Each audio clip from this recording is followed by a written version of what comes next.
भुवनेश्वर जिला दाबी कोर्ट सम्मुखें वकिलों विक्षोभ और 2 दिन में 2000 दस्तखत संग्रह। विभिन्न अनुष्ठान समूहर मिलित स्वर मिलित मंच पक्षर भुवनेश्वर को स्वतंत्र जिला करने को दाबी करी विक्षोभ और 2 दिनिया हस्तखत संग्रह करा जाइथिला। कोर्ट गेट सम्मुखें भुवनेश्वर वकिल संघर वरिष्ठ आईनजीवी महिला और युव आईनजीवी एथिरे सामिल होइथिले। पूर्वरु मंच पक्षर भुवनेश्वर प्राय सबु पूजा कमिटीर मुख्य, भुवनेश्वर बालीजात्रा, भुवनेश्वर उपखंडर ग्रामवासी, बालीपाटଣା, बालीअंता, नखरा आदि अंचलरू 20,000 मुरबी लिंगराज साहू आवाहकरे दस्तखत संग्रह करा जाइछि।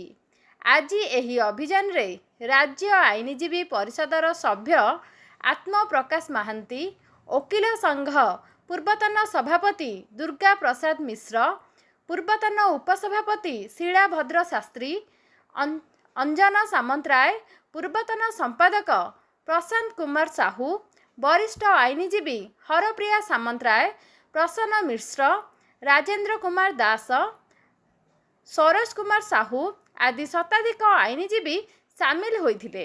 एहाकु सुरेश दास संयोजना करथिले। भुवनेश्वर स्वर्णप्रभा नायकଙ୍କ रिपोर्ट, पर्यवेक्षक ओडिशा।